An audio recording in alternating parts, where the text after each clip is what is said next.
and 10. From Shechem the Israelites returned to their encampment at Gilgal. Here they were soon after visited by a strange deputation, who desired to enter into treaty with them. The ambassadors represented that they had come from a distant country, and this seemed to be confirmed by their appearance. Their clothing was old and worn, their sandals were patched, their provisions moldy, and the skins that served them for wine bottles were rent and bound up, as if hastily repaired on the journey. In their far-off home, professedly beyond the limits of Palestine, their fellow countrymen, they said, had heard of the wonders which God had wrought for his people, and had sent them to make a league with Israel. The Hebrews had been especially warned against entering into any league with the idolaters of Canaan, and a doubt as to the truth of the strangers' words arose in the minds of the leaders. "Peradventure ye dwell among us," they said. To this the ambassadors only replied, "We are thy servants." But when Joshua directly demanded of them, "Who are ye? And from whence come ye?" they reiterated their former statement, and added, in proof of their sincerity, "This our bread we took hot for our provision out of our houses on the day we came forth to go unto you. But now, behold, it is dry, and it is moldy. And these bottles of wine which we filled were new, and behold, they be rent. And these our garments and our shoes are become old by reason of the very long journey." These representations prevailed. The Hebrews asked not counsel at the mouth of the Lord, and Joshua made peace with them, and made a league with them, to let them live, and the princes of the congregation sware unto them. Thus the treaty was entered into. 3 days afterward the truth was discovered. They heard that they were their neighbors, and that they dwelt among them. Knowing that it was impossible to resist the Hebrews, the Gibeonites had resorted to stratagem to preserve their lives. Great was the indignation of the Israelites as they learned the deception that had been practiced upon them, and this was heightened when, after 3 days' journey, they reached the cities of the Gibeonites near the center of the land. All the congregation murmured against the princes, but the latter refused to break the treaty, though secured by fraud, because they had sworn unto them by the Lord God of Israel. And the children of Israel smote them not. The Gibeonites had pledged themselves to renounce idolatry and accept the worship of Jehovah, and the preservation of their lives was not a violation of God's command to destroy the idolatrous Canaanites. Hence the Hebrews had not by their oath pledged themselves to commit sin. And though the oath had been secured by deception, it was not to be disregarded. The obligation to which one's word is pledged, if it do not bind him to perform a wrong act, should be held sacred. No consideration of gain, of revenge, or of self-interest can in any way affect the inviolability of an oath or pledge. Lying lips are an abomination to the Lord. Proverbs chapter 12, verse 22. He that shall ascend into the hill of the Lord and stand in his holy place is he that sweareth to his own hurt and changeth not. Psalm 24, verse 3, and Psalm 15, verse 4. The Gibeonites were permitted to live, but were attached as bondmen to the sanctuary to perform all menial services. Joshua made them that day hewers of wood and drawers of water for the congregation and for the altar of the Lord. These conditions they gratefully accepted, conscious that they had been at fault, and glad to purchase life on any terms. "Behold, we are in thine hand," they said to Joshua. "As it seemeth good and right unto thee to do unto us, do." For centuries their descendants were connected with the service of the sanctuary. The territory of the Gibeonites comprised 4 cities. The people were not under the rule of a king, but were governed by elders or senators. Gibeon, the most important of their towns, was a great city, as one of the royal cities, and all the men thereof were mighty. It is a striking evidence of the terror with which the Israelites had inspired the inhabitants of Canaan that the people of such a city should have resorted to so humiliating an expedient to save their lives. But it would have fared better with the Gibeonites had they dealt honestly with Israel. While their submission to Jehovah secured the preservation of their lives, their deception brought them only disgrace and servitude. God had made provision that all who would renounce heathenism and connect themselves with Israel should share the blessings of the covenant. They were included under the term, "the stranger that sojourneth among you," and with few exceptions this class were to enjoy equal favors and privileges with Israel.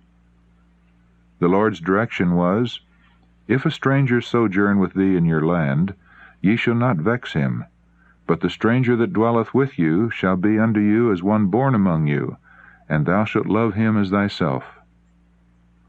Leviticus chapter 19, verses 33 and 34. Concerning the Passover and the offering of sacrifices, it was commanded, "One ordinance shall be both for you of the congregation and also for the stranger that sojourneth with you. As ye are, so shall the stranger be before the Lord." Numbers chapter 15, verse 15. Such was the footing on which the Gibeonites might have been received, but for the deception to which they had resorted.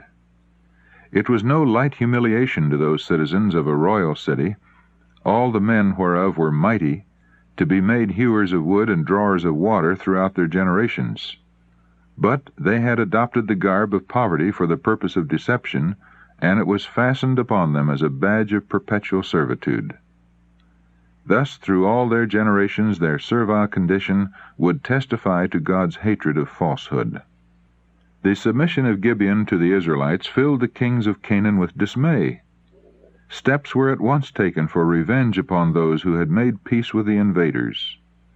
Under the leadership of Adonizedek, king of Jerusalem, 5 of the Canaanite kings entered into a confederacy against Gibeon. Their movements were rapid. The Gibeonites were unprepared for defense, and they sent a message to Joshua at Gilgal, "Slack not thy hand from thy servants. Come up to us quickly, and save us, and help us.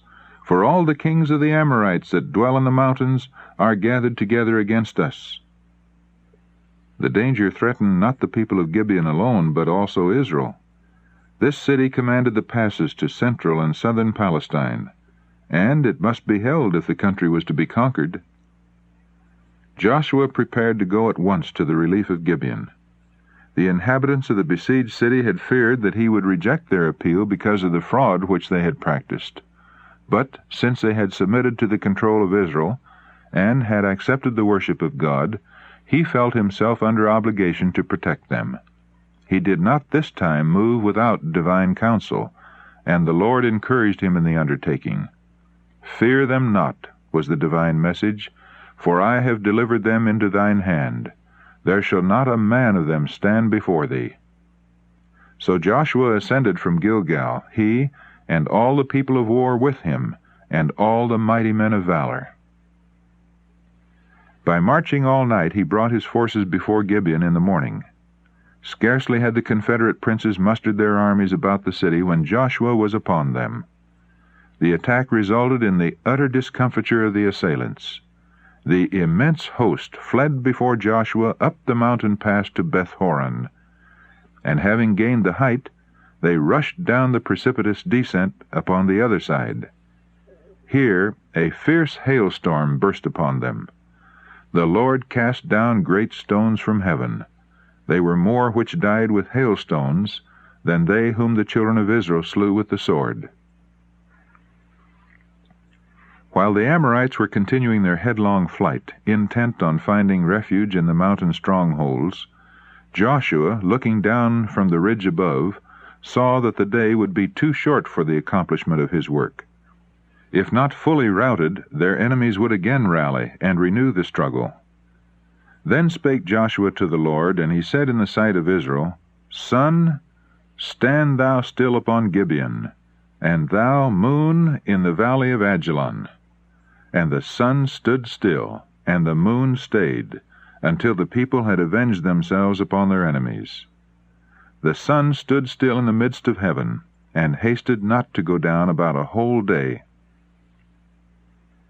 Before the evening fell, God's promise to Joshua had been fulfilled. The entire host of the enemy had been given into his hand. Long were the events of that day to remain in the memory of Israel.